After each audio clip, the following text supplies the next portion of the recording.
vraiment besoin d'être réconforté et je sais ce que c'est que d'être blessé émotionnellement, mentalement. Vous vous inquiétez pour quelque chose, quelqu'un vous a rejeté, ou vous avez eu une grande perte dans votre vie et le chagrin et la solitude sont les choses dont je veux parler aujourd'hui et demain. Et c'est quelque chose que, d'un côté, c'est naturel de passer par un processus de deuil, mais si vous le laissez continuer trop longtemps, il peut devenir un vrai problème majeur dans votre vie. Et donc, j'espère vous encourager aujourd'hui, et je voudrais commencer avec un beau verset. 2 Corinthiens 1, 3 et 4. Béni soit Dieu, le Dieu et Père de notre Seigneur Jésus-Christ, le Père des miséricordes et le Dieu de toute consolation, j'aime cela, qui nous console dans toutes nos afflictions, afin que nous puissions consoler ceux qui souffrent par la consolation dont nous sommes l'objet de la part de Dieu. Vous savez, ceci est si bon. Il dit que Dieu nous console, mais il nous console non seulement juste pour nous réconforter, mais pour que, quand nous sommes avec des personnes blessées, nous sachions comment prendre cette même consolation que Dieu nous donne et la leur donner. Et c'est ce que j'espère faire aujourd'hui. Donc, si vous êtes blessé, c'est important pour Dieu et pour nous. Je sais que vous vous sentez probablement seul dans votre douleur et je comprends ceci. Mais je prie qu'aujourd'hui, ceci vous réjouira et vous donnera de l'espérance pour votre avenir.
« 2 Corinthiens 4, 18 Parce que nous regardons non point aux choses visibles, mais à celles qui sont invisibles, car les choses visibles sont passagères et les invisibles sont éternelles. » Donc, Paul dit de ne pas juste regarder ce que nous voyons de nos propres yeux, mais de regarder avec le cœur de la foi tout ce que nous ne pouvons pas voir.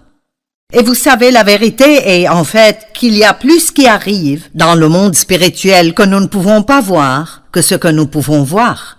Je pensais ce matin à comment nous vivons ici sur Terre et nous faisons nos tout petits plans et nous essayons de tout régler pour l'avenir et ce qui arrivera ici et là-bas. Et Dieu a un plan si merveilleux pour nous tous et il veut que nous lui fassions confiance. Et même si vous passez par l'une des pires périodes dans votre vie maintenant et vous ne voyez pas comment il y aurait une façon d'être heureux de nouveau, je veux vous dire que Dieu a un bon plan pour vous.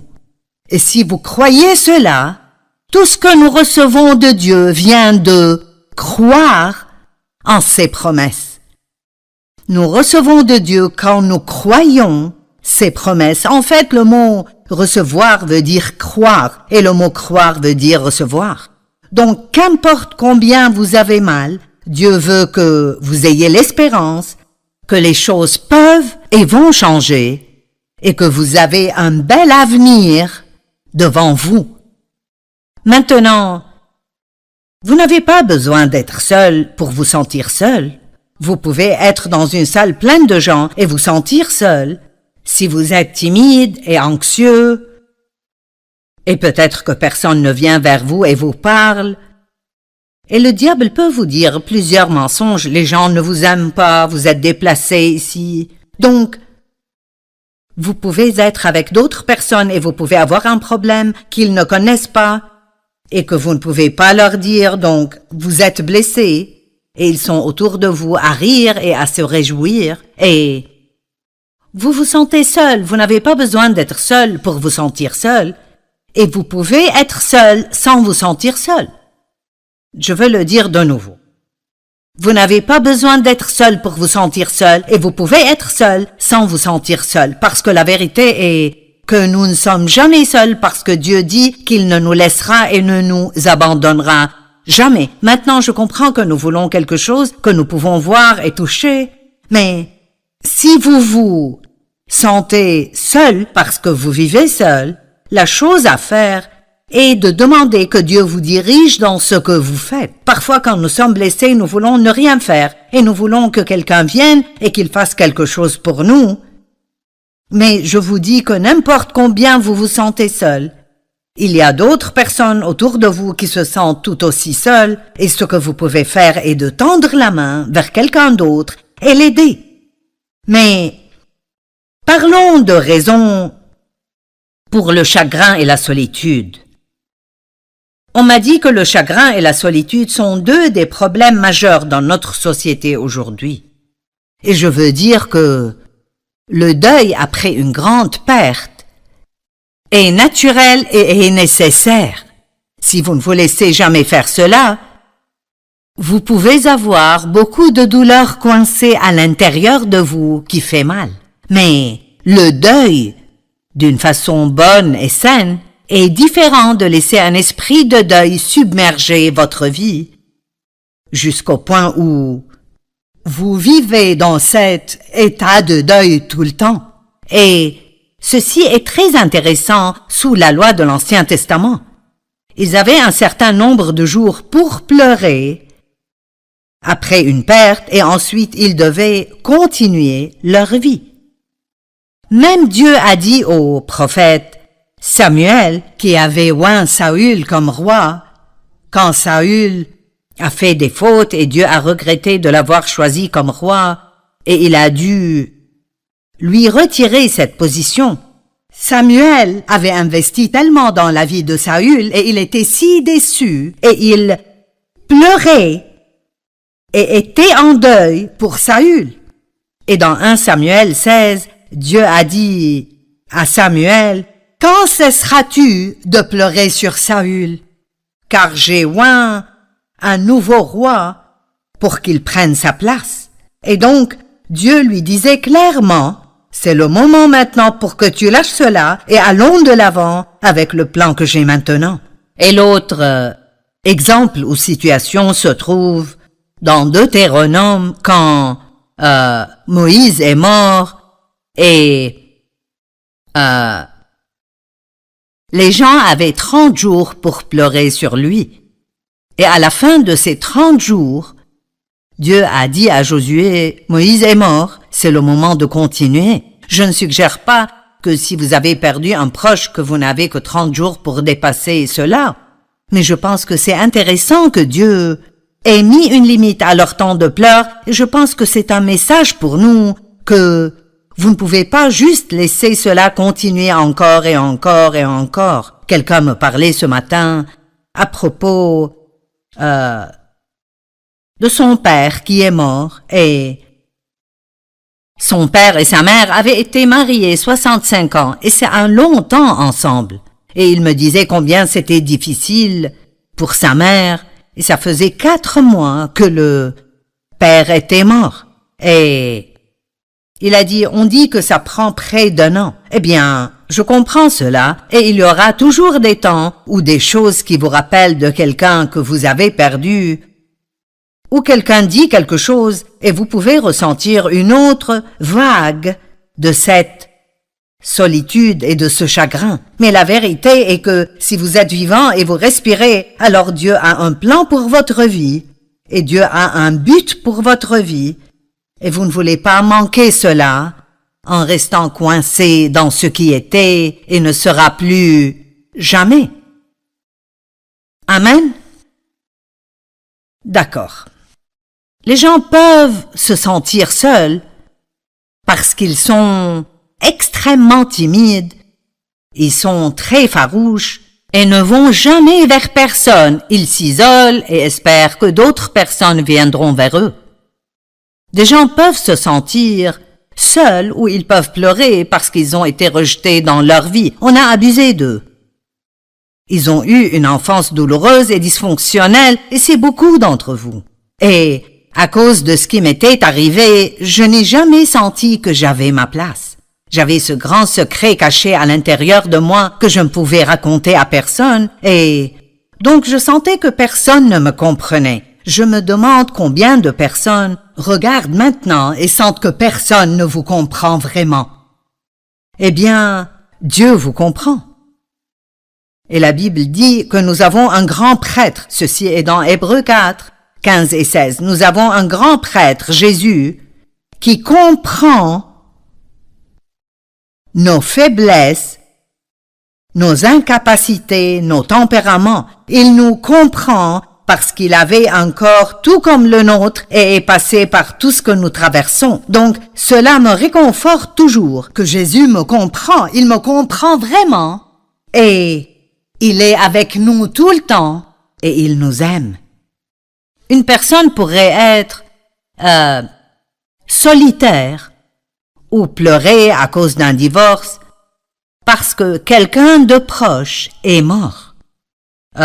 Ceux qui sont plus âgés peuvent parfois se sentir seuls. Ils sentent que leur vie est terminée, qu'il n'y a plus rien pour eux. Mais ici de nouveau, tant que vous respirez et vous êtes en vie, Dieu a un but et un plan pour vous.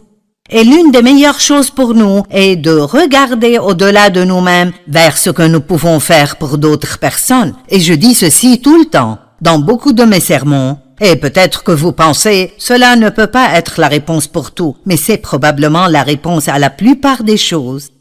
C'est de ne pas trop penser à nous-mêmes, mais de penser à d'autres personnes qui sont dans une situation peut-être pire que la nôtre. Tout changement d'étape dans la vie peut vous faire vous sentir seul. C'est la retraite, qu'allez-vous faire maintenant? Les enfants prennent leur diplôme et quittent la maison et vont à l'université. Peut-être que vous avez eu beaucoup d'enfants à la maison et ils commencent à aller à la garderie ou à la 12e ou quoi que ce soit. Certains parents seraient heureux parce qu'ils auront finalement du temps pour eux-mêmes, mais d'autres, j'ai vu des mères passer par des temps difficiles parce que ce qu'elles faisaient pendant leur journée ne doit plus être fait maintenant. Bien sûr, probablement la perte d'un proche, la mort d'un époux, la mort d'un enfant, la mort d'une mère ou d'un père, ou d'une sœur ou d'un frère, ou même un ami très très proche, peut être très très dévastatrice. Mais si vous allez à Dieu et vous le laissez dès le début, commencez à vous consoler, et au lieu de penser à tout ce que vous avez perdu, vous pensez aux bonnes choses dans cette relation, de tous les bons souvenirs dont vous vous rappelez et vous êtes heureux de les avoir eus dans votre vie aussi longtemps que vous les avez eus. Vous savez, je commence à réaliser. Et cela pourrait être drôle parce que j'enseigne beaucoup sur la pensée. Mais je pense que tout problème que nous avons est connecté à notre pensée. Ça dépend vraiment de comment nous allons regarder quelque chose et comment nous allons y penser. Et vous savez, la vérité est que quand nous pleurons parce que nous avons perdu une personne dans notre vie, nous pleurons sur nous-mêmes parce que nous sommes ceux qui ont perdu. Si cette personne croyait en Christ, elle est dans un endroit de loin meilleur, et nous savons cela, mais ça n'arrête pas la douleur. Et parfois vous devez juste laisser la douleur venir, vous devez pleurer, et laissez Dieu vous réconforter, et vous la traverserez, et vous la dépasserez, et vous avez toujours beaucoup de vie, et Dieu a un nouveau plan qu'il oindra pour vous. Espérez. L'espérance est une attitude positive que quelque chose de bien arrivera avec vous. Un autre moment où les gens ont des difficultés est quand ils prennent leur retraite. Vous ne savez pas quoi faire de votre vie maintenant. Spécialement, si beaucoup de votre identité était liée à votre travail, alors vous pouvez commencer à penser que vous ne faites plus rien maintenant. Qui suis-je maintenant? Vous n'étiez jamais votre travail. Vous devriez toujours pouvoir séparer qui vous êtes de ce que vous faites. Et je pense à ceci depuis longtemps déjà. Si un jour je ne peux plus diriger ce ministère et faire ce que je fais maintenant, je serai toujours une personne importante que Dieu aime parce que je ne laisserai pas ma valeur être dans ce que je fais, mais dans qui je suis en Christ. Peut-être que vous avez perdu votre maison dans une catastrophe naturelle. Imaginez cela. Perdre toutes vos photos et toutes les choses que vous avez amassées à travers les années, les cadeaux que des gens vous ont donnés, et perdre tous vos habits et votre maison est en ruine. Imaginez combien cela serait difficile. Et j'ai vu des gens qui laissent cela les dévaster. Et ils entrent dans des dépressions profondes. Mais j'ai vu des gens qui disent « J'ai ma vie ». Ces choses étaient juste des choses et je peux les remplacer. Beaucoup de cela a à voir avec la façon dont nous voyons les choses et l'attitude que nous décidons d'avoir. Les parents célibataires peuvent se sentir très seuls et je comprends cela. J'étais une mère célibataire pendant un temps, après que mon premier fils ne naisse, mais Dieu merci. Dieu a envoyé Dave Meyer dans ma vie. Et lui et moi, nous nous sommes mariés quand mon fils avait juste un peu plus qu'1 an. Il avait 1 an et même pas un mois entier de plus. Mais il y avait une période de temps où j'étais une mère célibataire et l'homme que j'avais épousé avant n'était pas vraiment un père de toute façon. Et je sais que c'est dur, je sais que les choses sont chères et que c'est difficile et vous devez prendre toutes les décisions tout seul. Mais ici aussi, Dieu vous donnera toujours de la grâce dans votre situation. Et je crois vraiment cela. Je crois que si vous êtes un parent célibataire, Dieu vous donnera la grâce de faire tout ce que vous devez faire. Il vous donnera la grâce que quelqu'un d'autre n'aurait pas. Mais c'est important que vous gardiez une bonne attitude. C'est vraiment difficile d'avoir la grâce de Dieu et de se plaindre tout le temps de notre situation. Donc, commencez par aligner votre bouche avec la parole de Dieu et dites « Je crois que Dieu me fortifiera chaque jour et me donnera la capacité de faire ce que j'ai besoin de faire. » Et communiquez avec d'autres personnes qui sont dans la même situation que vous, pas juste pour vous plaindre à propos de combien c'est difficile, mais pour que vous puissiez partager des idées concernant des façons dont vous pouvez faire face aux défis que vous avez. Et alors aussi, je crois que la maladie et la douleur dans votre corps peuvent être un très grand défi et vous pouvez vous sentir vraiment très seul quand vous êtes dans une salle pleine de gens et votre dos vous fait mal et vous n'arrivez plus à le supporter et tout le reste du monde rit et passe du bon temps et vous pensez « Est-ce que quelqu'un sait ce que je ressens ?» Eh bien oui, Jésus sait. Il sait ce que vous ressentez. Il vous comprend. Il sait ce que vous ressentez et il a un bon plan pour votre vie. Le mot solitude, la définition centrale de ce mot est d'être abandonné. Je sais ce que c'est que d'être abandonné. Vous me regardez maintenant et j'ai une belle vie. Je suis à la télé à partager l'Évangile avec des gens partout dans le monde. J'ai écrit des tas de livres et Dieu est juste si bon envers moi. Mais il y a eu un temps dans ma vie où en fait pratiquement j'étais sans abri. Je n'ai jamais dû dormir dans la rue, mais quand je suis sortie de l'hôpital avec mon premier bébé, eh bien mon mari, l'homme que j'ai épousé en premier, c'était plutôt le gamin que j'ai épousé en premier. J'avais 18 ans et il avait 19 ans et aucun de nous deux ne pensait clairement. Et quand j'étais enceinte, il m'a abandonnée et est allé avec une autre femme et vivait juste à côté de là où nous vivions et donc quand je suis sortie de l'hôpital avec le bébé, je ne savais où aller. Il est venu et m'a prise mais il a fini par appeler une proche Une femme qui avait épousé l'un de ses frères. Ils étaient divorcés, mais elle était une chrétienne et il sentait que peut-être elle nous aiderait parce qu'elle était une bonne femme. Et elle l'a fait. Elle nous a laissé vivre chez elle. Mais j'ai été abandonnée. Quand je l'ai épousée, nous sommes allés en Californie et Albuquerque, Nouvelle-Mexique d'abord, et une nuit, il n'est juste pas rentré. Et il m'a abandonné là, et il a fait la même chose de nouveau en Californie. Donc je connais la solitude et la douleur d'être abandonné. Mais vous savez quoi? Regardez-moi maintenant. Et c'est cela que je veux que vous compreniez aujourd'hui. Quoi que soit ce que vous traversez maintenant, ne restez pas coincé là. Pleurez comme il faut, puis dites à Dieu ce que vous ressentez. Passez par toutes les phases possibles, mais espérez pour votre avenir. La Bible dit que alors que tout portait au contraire, Abraham a eu confiance, plein d'espérance qu'il verrait les promesses de Dieu s'accomplir dans sa vie. Vous savez, il y a tellement de merveilleux exemples bibliques. Jésus a été abandonné sur la croix. Et il a dit, mon Dieu, pourquoi m'as-tu abandonné? Imaginez cela. Imaginez cela. Dans le jardin de Gethsémane, il a demandé à ses disciples, ne pouvez-vous pas prier avec moi 1 heure? Imaginez ce à quoi il faisait face, sachant ce à quoi il ferait face, ce qu'il traversait, et ses 12 meilleurs amis dans lesquels il a investi de sa vie.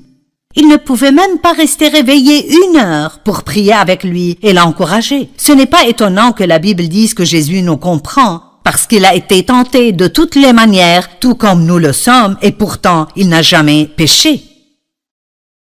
Paul a été abandonné. Écoutez ceci. 2 Timothée 4, 14 à 17. Alexandre l'orfèvre a fait preuve de beaucoup de méchanceté à mon égard. Le Seigneur lui donnera ce que lui auront valu ses actes. Garde-toi de lui, car il s'est opposé avec acharnement à notre prédication. La première fois que j'ai eu à présenter ma défense au tribunal, personne n'est venu. Personne n'est venu pour m'assister. Tout le monde m'a abandonné. Que Dieu ne les punisse pas. J'aime cela. Il dit, regardez, personne ne m'a aidé. Tout le monde m'a abandonné. Toutes ces personnes dans lesquelles Paul a investi de sa vie, quand il avait besoin d'eux, ils n'étaient pas là pour lui, mais sa première réaction était que Dieu ne les punisse pas. Écoutez, si vous pouvez prier des bénédictions sur les personnes qui vous ont blessé, vous êtes en chemin vers une grande percée. Mais écoutez, c'est le Seigneur qui m'a assisté. J'aime ceci. Vous ne sentez peut-être pas la présence de Dieu. Vous ne pouvez pas le voir de vos yeux physiques, mais Dieu est avec vous. Je veux que vous compreniez cela. Dieu est avec vous et il a un plan pour vous. Et toute chose doit arriver à sa fin, mais les fins engendrent toujours de nouveaux commencements. Pouvez-vous garder cela dans votre cœur? Les fins font toujours de la place pour de nouveaux commencements. Il n'y a rien que je puisse vous dire aujourd'hui qui soulagera la douleur que vous ressentez. Mais si vous allez de l'avant et ressentez la douleur d'une façon saine et vous laissez Dieu vous aider, vous pouvez sortir de cela comme quelqu'un qui est prêt à servir de problème en vous, mais en la personne qui vous a fait ça. Mais quand vous étiez enfant, vous ne saviez pas cela, donc vous avez commencé à porter ce fardeau qu'il y a un problème en vous. Et ensuite, même quand vous recevez Christ, avant de vraiment renouveler votre pensée et de savoir qui vous êtes en lui, à chaque fois que vous faites la plus petite chose de la mauvaise façon, vous vous sentez coupable et condamné, parfois pendant des jours et des semaines à la fois. Je me sentais coupable quand je ne me sentais pas coupable. Et je suis sérieuse à ce sujet. Je veux dire, j'avais un grand problème avec le truc de la culpabilisation. Je le portais comme un fardeau invisible sur mon dos partout où j'allais. Et j'essayais d'enseigner la parole et de suivre l'appel de Dieu sur ma vie, mais j'avais un vrai problème avec ça. Combien d'entre vous ont des problèmes avec la culpabilisation? Allez, je veux voir. Jusqu'à maintenant? Et vous êtes un croyant depuis longtemps. Mais la Bible dit, si quelqu'un est en Christ, Il est une nouvelle créature. Les choses anciennes sont passées, voici toutes choses sont devenues nouvelles. C'est 2 Corinthiens 5, 17. 2 Corinthiens 5, 21 dit « Celui qui n'a point connu le péché, il l'a fait devenir péché pour nous, afin que nous devenions justice de Dieu en Christ. » Donc quand il siège, et je siège en lui, même quand je fais des fautes, Dieu me voit toujours, d'après la Bible amplifiée, comme étant juste devant lui. Bien que je fasse des fautes parce que mon cœur est droit et je veux faire ce qui est bon et je suis désolé d'avoir fait ces fautes, Dieu me voit toujours comme étant juste devant lui. Nous sommes justifiés en Christ, c'est-à-dire nous sommes changés. C'est comme si nous n'avions jamais péché. Allez, j'en ai assez que vous soyez en colère contre vous-même. Donnez-vous une pause. Jésus a fait le sacrifice final. Il n'y a plus de sacrifice nécessaire. Plus maintenant.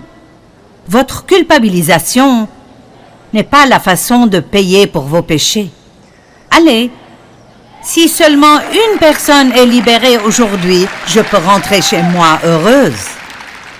Mais j'espère que ce sera plus qu'une. Donc, je me souviens d'un incident en particulier. J'étais allée faire du shopping et je me culpabilisais. Et je me suis garée à l'arrière du parking pour pouvoir marcher lentement et pathétiquement jusqu'au magasin. Si vous vous sentez mal dans votre peau, vous pourriez aussi bien vous abattre. J'ai entendu le Saint-Esprit dire « Joyce, comment comptes-tu surmonter ce péché ?» Eh bien, je connaissais la réponse. J'ai dit « Oh, je vais recevoir le sacrifice que Jésus a fait, qu'il est mort pour moi. » Et le Saint-Esprit a dit « Et quand prévois-tu de faire ça ?» Combien d'entre vous savent que Jésus est mort pour vos péchés? Combien d'entre vous croient qu'il a payé le prix de vos péchés? Très bien. Alors, quand allez-vous le recevoir et vous pardonner vous-même? Allez, quelqu'un doit être libéré aujourd'hui. Certains d'entre vous portent toujours des choses depuis 10 ans et vous vous sentez mal concernant ce que vous avez fait il y a 10 ans. Cela ne vous aide pas et cela n'aide pas Dieu. Amen. Donc, savez-vous ce qu'il m'a dit? Tu sais, Joyce, si ça ne te dérange pas, pourrais-tu juste aller de l'avant et recevoir mon sacrifice maintenant? Parce que j'ai besoin de toi et dans cet état-là, tu ne m'es pas utile. Quand nous sommes dans ce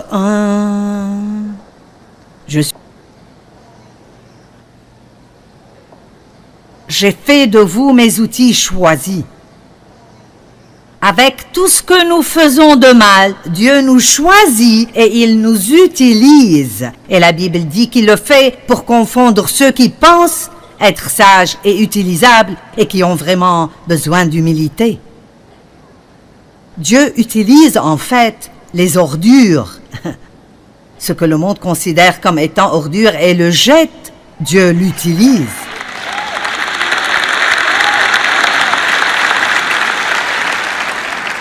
Vous ne comprenez simplement pas combien c'est ridicule que je fasse ce que je fais.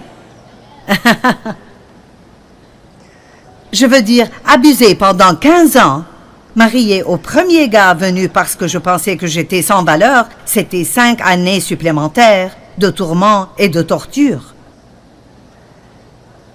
J'aurais voulu aller à l'université, mais je ne pouvais pas le faire parce que je voulais juste sortir de la maison de mon père et pouvoir prendre soin de moi pour que personne ne puisse plus jamais me contrôler. Et mes enseignants ont reconnu que j'étais douée pour l'écriture et ils voulaient vraiment que j'aie une bourse de journalisme.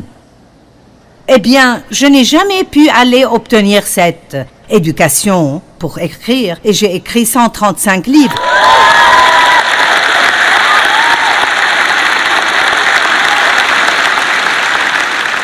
Devinez quoi, j'ai presque échoué l'anglais. C'est vrai, je suis sérieuse. Je l'ai presque échoué parce que je me moquais de si c'était un nom ou un pronom ou un verbe. Je voulais juste parler. Maintenant, je parle à des gens partout dans le monde. Je n'ai jamais appris de langue étrangère, mais je parle en 132 langues. Je veux dire parce que mes messages sont traduits. Ils sont traduits en 100... Vous voyez? Vous vous disiez, tu les connais? Allez, mes messages sont traduits. Ce que nous faisons ici aujourd'hui sera vu partout dans le monde en 132 langues. Et donc, j'essaie de vous faire comprendre que toute chose que le diable a essayé de m'enlever, Dieu me l'a donné multipliée plusieurs fois. Et croyez-moi, il fera la même chose pour vous. Amen. Alléluia. Mais je veux que vous compreniez que je n'allais nulle part rapidement avant de dépasser cette condamnation. S'il vous plaît, écoutez-moi. Mais c'est ce que je ressens. C'est vrai, mais vous pouvez contrôler ce que vous dites. Et je vous le dis, j'ai dû dire probablement 1 million de fois, je suis la justice de Dieu en Christ, et je le dis toujours, tous les jours. Je suis la justice de Dieu en Christ. Et je dirais même, je me moque de si je me sens coupable, je sais que je ne suis pas coupable. Parfois, vous devez parler à vos sentiments et leur dire, vous n'allez pas me contrôler, vous ne me direz pas quoi faire. Je ne vis pas d'après ce que je ressens, je ne vis pas d'après ce que je vois, je suis une personne de la foi et je marche d'après la parole de Dieu. Donc, si la Bible dit, Dieu vous aime, donc sûrement Dieu vous aime. Qu'importe ce que vous pensez, la Bible dit Dieu a un bon plan pour votre vie, donc Dieu a un bon plan pour votre vie. Soyez d'accord avec Dieu, arrêtez d'être d'accord avec le diable et vous verrez peut-être de grandes choses arriver dans votre vie. C'est si merveilleux de tout faire, de cette position de nous reposer en Dieu. Mais vous ne vous reposerez dans aucune autre région de votre vie avant d'apprendre comment vous reposer en Dieu à votre propos. Oui, j'ai entendu ce aïe au fond. Combien de personnes ici ne s'aiment pas eux-mêmes? Je n'aimais pas ma personnalité et je pensais que j'étais trop insolente et effrontée. Je n'aimais pas ma voix. Et je sais que ça n'arrivera pas parce que si j'étais aussi bonne, je serais si vaniteuse que Dieu ne pourrait pas m'utiliser.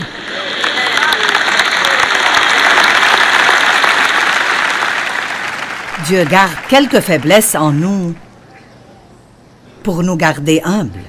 Et jusque-là, je n'ai prêché aucun mot de mon message.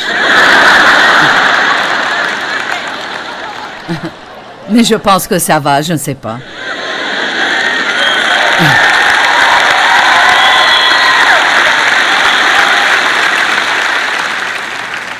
Je veux que vous mettiez une fin à la guerre que vous avez avec vous-même. Et le diable essaiera de revenir. Oh, il essaiera. Mais en Christ, en Christ, en Christ, en Christ, nous sommes tout et rien. Tout en Christ, rien en nous-mêmes. Tant que vous vous rappelez cela, Dieu peut faire des choses grandes et puissantes à travers vous. Allez, je pense que nous allons partager plus de la parole dans 1 minute, mais si vous avez besoin d'entrer dans le repos de Dieu concernant vous-même, levez-vous, je vais prier pour vous.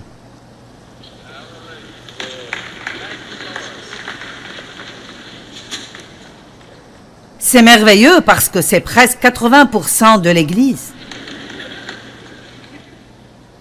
Oh, ceci est si bien, si bien. Père, je prie pour toutes ces personnes merveilleuses pour lesquelles tu as envoyé ton Fils mourir.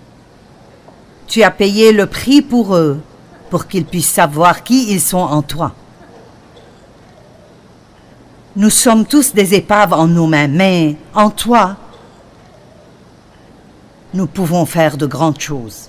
Je chasse l'esprit démoniaque de la culpabilisation, de la haine de soi, de l'aversion de soi, du doute.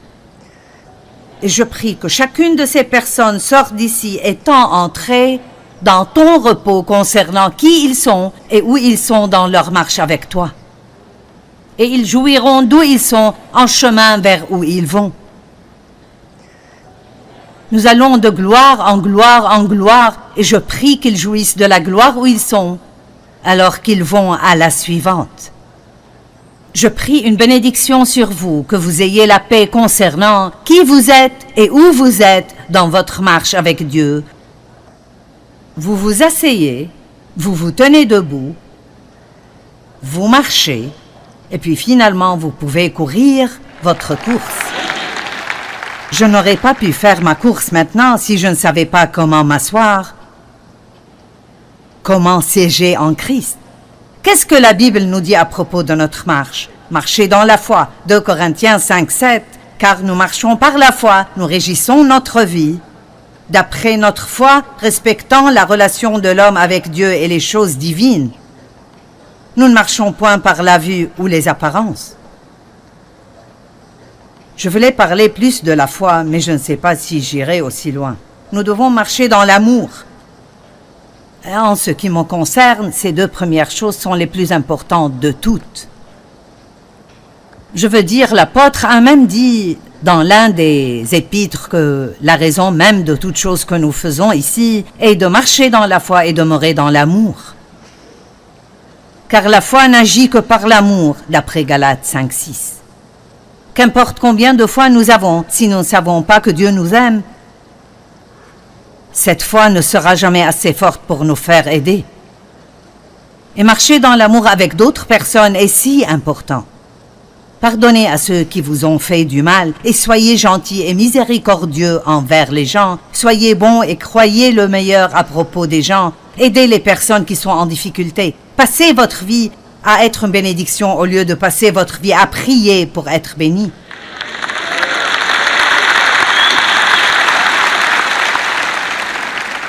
Marchez comme Christ marchait. Marchez pour plaire à Dieu, dit 1 Thessaloniciens 4, 1. Colossiens 3, 6 et 7 disent « Ne vous comportez pas comme les païens ». Nous allons nous arrêter là juste une seconde et dire « Nous sommes dans le monde, mais nous n'en faisons pas partie ». C'est le moment pour nous d'avancer. Allez, c'est le moment pour nous de choisir d'être excellents et d'arrêter de nous comporter comme le reste du monde. La Bible dit « Sortez donc du milieu d'eux et séparez-vous ». Maintenant, cela ne veut pas dire que nous sommes meilleurs que tous les autres ou que nous n'aurons rien à voir avec un non-croyant. Nous devrions pas être proches et amis intimes de non-croyants, mais nous devons être leurs amis et nous devrions leur montrer l'amour parce que sinon, nous ne leur montrons pas Christ.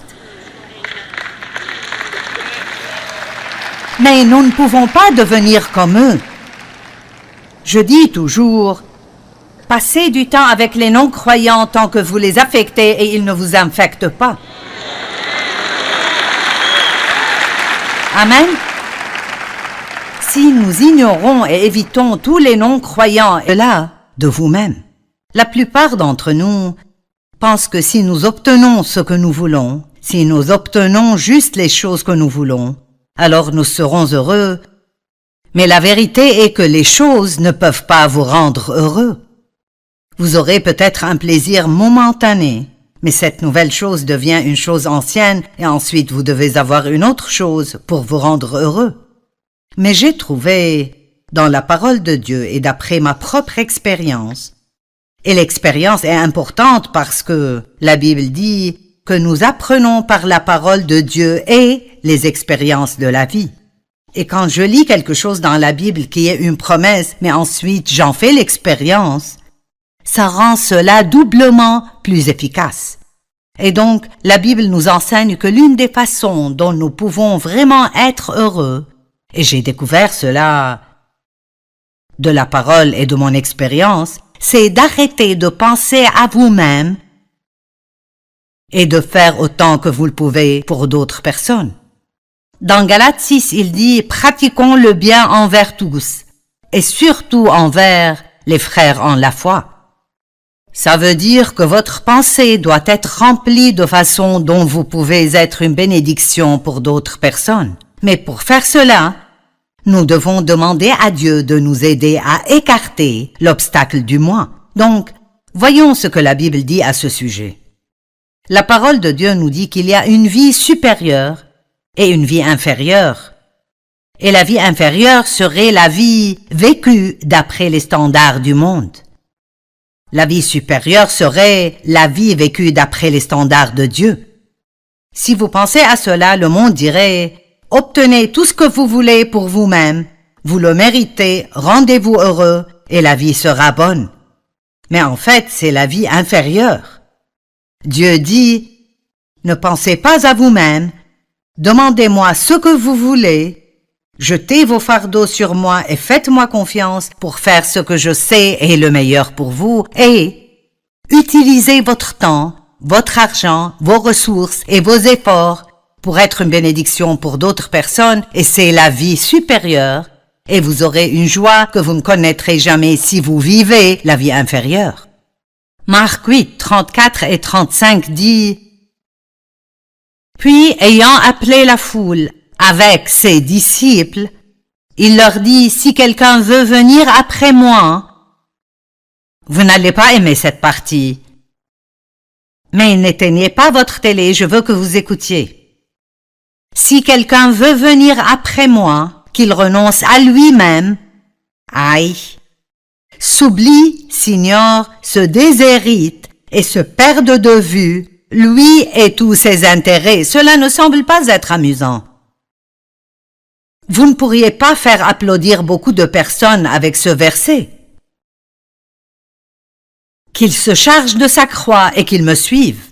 Donc la croix que nous devons porter n'est pas la pauvreté, ni la maladie, ni les plaies, ni les désastres, ni la misère. Nous entendons des gens dire « c'est juste la croix que je dois porter dans la vie ». Ce n'est pas ce qu'est la croix que Jésus veut que nous portions est de vivre généreusement. Et oui, faites des choses pour vous-même, occupez-vous de vous-même, mais ne perdez pas l'équilibre quand il s'agit de ce qui est en premier dans votre vie. Faites d'autres personnes une priorité et vivez pour les aider. Maintenant, je ne dis pas de plaire aux gens, ce n'est pas ce dont je parle. Mais quand vous aidez d'autres personnes à cause de votre amour pour Dieu, vous plaisez alors à Dieu. Et si nous tous nous faisions cela, le monde serait impressionné par ce que c'est que d'être chrétien, et vous ne pourriez plus trouver de place à l'église pour quiconque de plus. Le problème est que nous prêchons aux gens et ensuite ils nous voient faire l'opposé. Mais une chose que vous ne pouvez pas ignorer est le véritable amour. Vous savez, nous faisons beaucoup de travail missionnaire et je crois vraiment que beaucoup de personnes ont tellement de douleur qu'ils ne peuvent pas entendre ce que vous leur prêchez. Mais si vous leur montrez l'amour de Dieu, alors ils écouteront ce que vous avez à dire. Donc nous nourrissons des gens et nous amenons de l'eau propre dans des villages aux gens, dans des pays du tiers-monde. Et nous aidons dans la délivrance de femmes qui ont été trafiquées, dans l'industrie sexuelle. Nous aidons des femmes qui ont été battues, nous aidons des orphelins, nous bâtissons des écoles pour éduquer des enfants qui n'ont pas d'école où aller. Nous faisons tout ce que nous pouvons faire. Nous avons un ministère de prison, un ministère dans les hospices, tout ce que nous pouvons faire. Pourquoi? Jésus a dit, n'oubliez pas ces gens. Et il a dit, quand j'étais affamé, vous m'avez nourri, et ils ont demandé, quand avons-nous fait ça? Et il a dit, si vous avez fait cela pour le petit de ceux-ci, mes frères, vous l'avez fait pour moi. Dieu n'est pas juste dans nos vies, il n'a pas juste envoyé Jésus pour que nous puissions avoir tout ce que nous voulons, mais pour que nous puissions être une bénédiction pour d'autres personnes. Si vous faites tout ce que vous pouvez faire pour quelqu'un d'autre, les bénédictions de Dieu vous pourchasseront. Vous serez si bénis, vos besoins seront pourvus. Mais vous ne devrez pas passer votre temps à essayer de le faire pour vous-même. Occupez-vous des affaires de Dieu et il prendra toujours soin des autres. Car celui qui voudra sauver sa vie supérieure, éternelle, devra perdre la vie inférieure. Mais celui qui perdra sa vie, qu'il vit seulement sur cette terre à cause de moi et de la bonne nouvelle, sauvera sa vie spirituelle supérieure. Vous ne pouvez pas avoir les deux vies.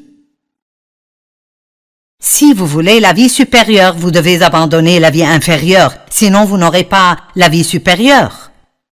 Paul a dit, « Je suis déterminé de parvenir à le connaître et de connaître la puissance de sa résurrection. » Paul voulait vivre cette vie supérieure et il a dit, « Pour pouvoir faire ceci, je devrais être déterminé. » Maintenant, écoutez, nous avons beaucoup de problèmes dans le monde, toutes sortes de problèmes dans le monde. Je veux dire, de gros problèmes. Partout où vous regardez, les gens parlent des problèmes. Les nouvelles sont pleines de tous les problèmes. Parfois, c'est si décourageant, vous devez détourner votre regard et trouver quelque chose à regarder exprès qui est bien. Mais dans 2 Timothée 3, 1 à 5, c'est un peu long, mais vous pouvez supporter 5 versets. Il dit, « Elle, ennemi des gens de bien, traître, emporté, enflé d'orgueil, aimant le plaisir plus que Dieu. » J'ai presque fini. Ayant l'apparence de la piété, mais reniant ce qui en fait la force. Puis il dit, éloigne-toi de ces hommes-là. Puis-je vous dire qu'avec qui vous passez du temps est très important, spécialement les personnes avec qui vous passez beaucoup de temps. Nous ne voulons pas ignorer les pécheurs, agir comme si nous étions meilleurs qu'eux. En fait, Jésus passait du temps avec des pécheurs tout le temps.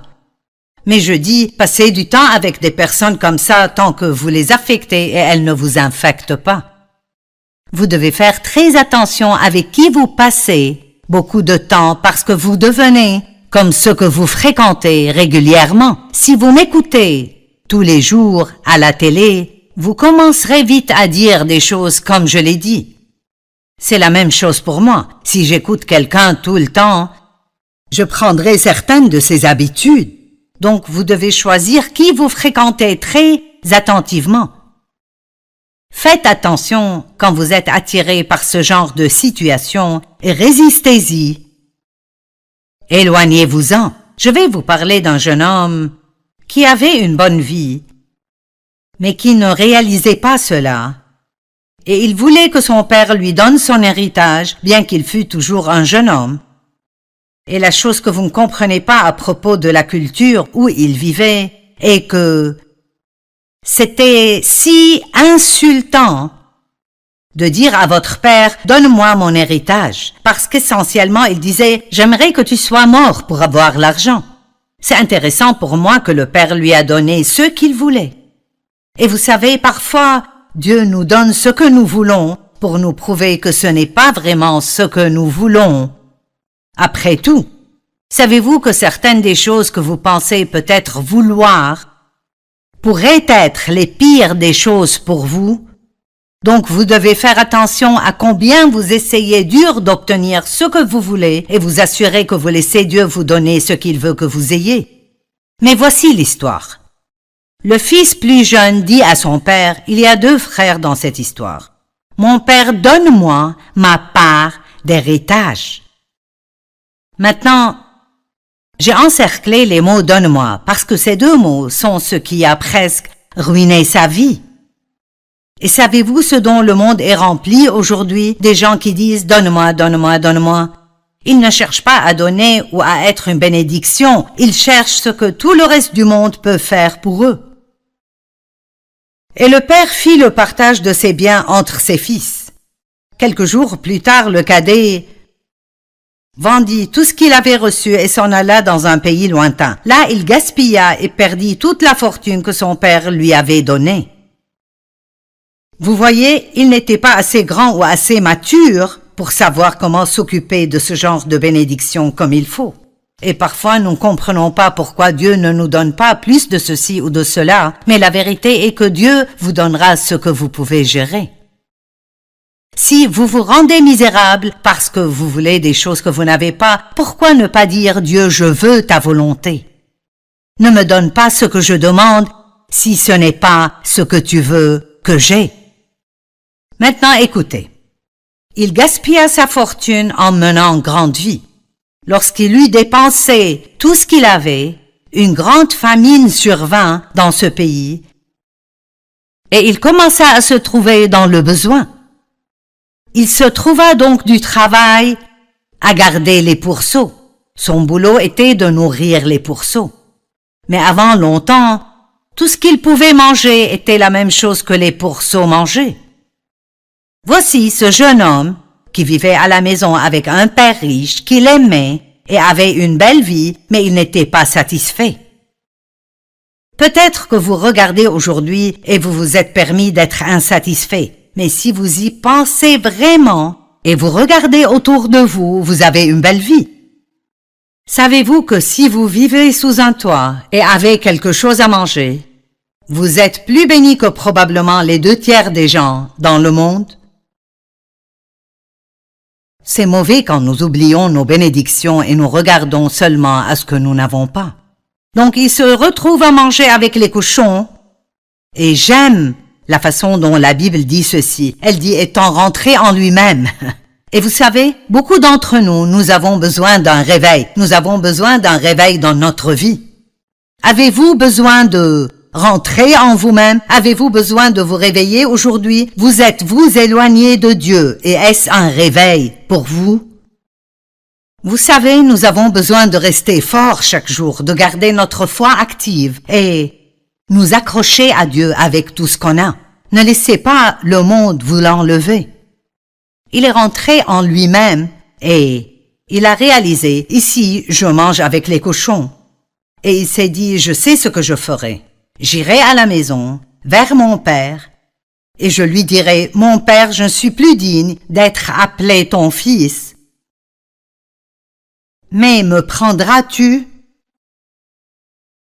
Il a dit, je me lèverai, j'irai vers mon père, et je lui dirai, mon père, j'ai péché contre le ciel et contre toi, et Dieu est si bon.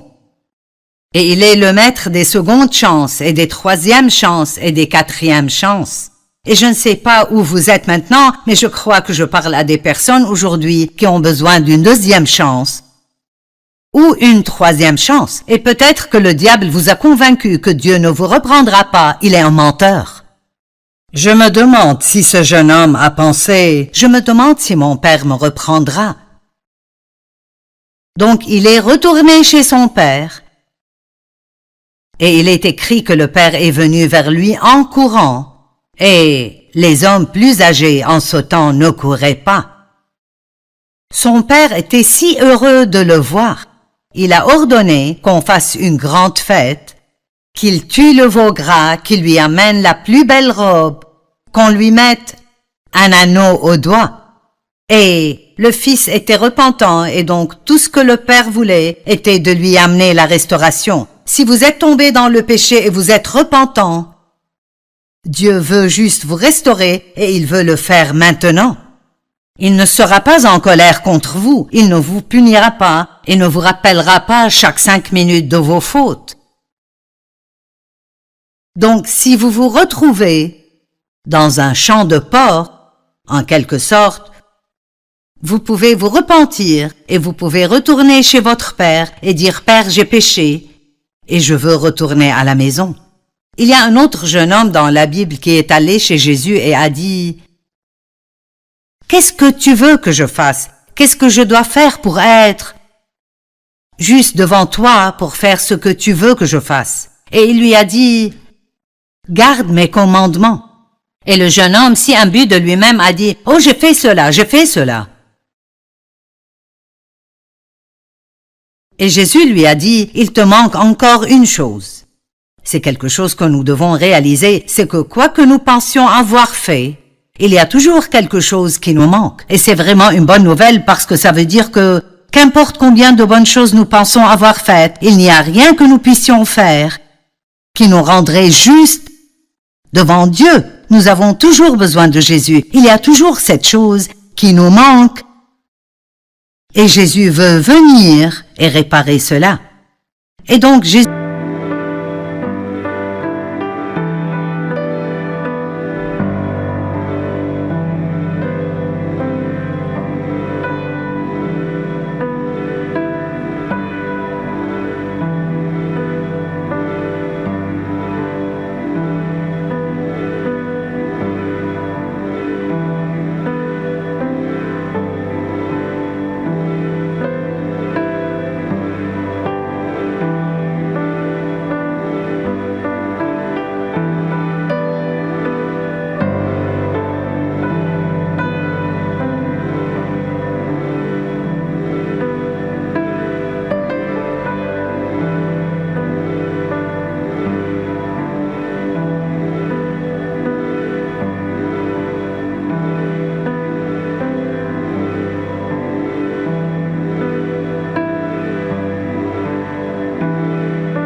diable.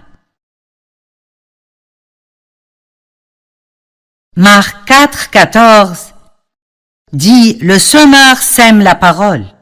Le verset 15 « Certaines personnes se trouvent au bord du chemin où la parole a été semée. À peine l'ont-ils entendu que Satan vient arracher la parole qui a été semée en eux.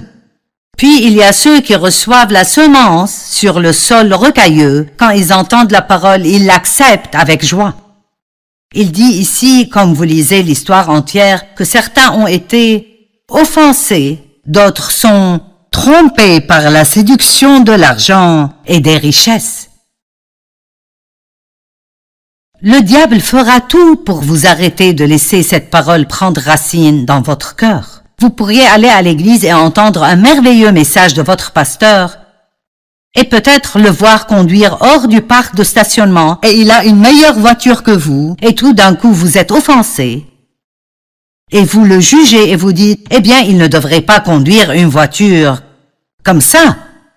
Vous n'êtes jamais jaloux de personne si vous avez ce qu'ils ont. Vous êtes jaloux de personnes qui ont plus que ce que vous avez. Et voici la morale de cette histoire. Vous auriez pu avoir aimé son message et ça aurait pu être une parole merveilleuse, mais si vous êtes offensé avant de rentrer chez vous, l'ennemi peut vous voler cela. Ne permettez pas à l'offense de ruiner votre relation avec Dieu. Matthieu 24 parle des signes de la fin des temps. Et dans le verset 10, il dit « Beaucoup seront offensés ». Il y a beaucoup de personnes en colère aujourd'hui. Il ne faut vraiment pas beaucoup pour mettre les gens en colère. Et l'une des raisons est que les gens sont si égoïstes et centrés sur soi que si vous ne leur donnez pas ce qu'ils veulent, ils se mettront en colère. Mais l'amour n'est pas aisément offensé. Une autre chose pour laquelle nous devons faire très attention est de ne pas penser à nous-mêmes excessivement. Essayez juste de vous enlever de votre pensée et de demander à Dieu qui vous pouvez aider.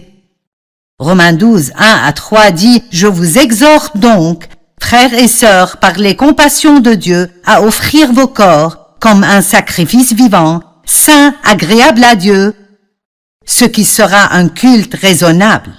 Ne vous conformez pas au siècle présent, mais soyez transformés par le renouvellement de l'intelligence. Par la grâce qui m'a été donnée, je dis à chacun de vous de n'avoir pas de lui-même une trop haute opinion. Ou peut-être que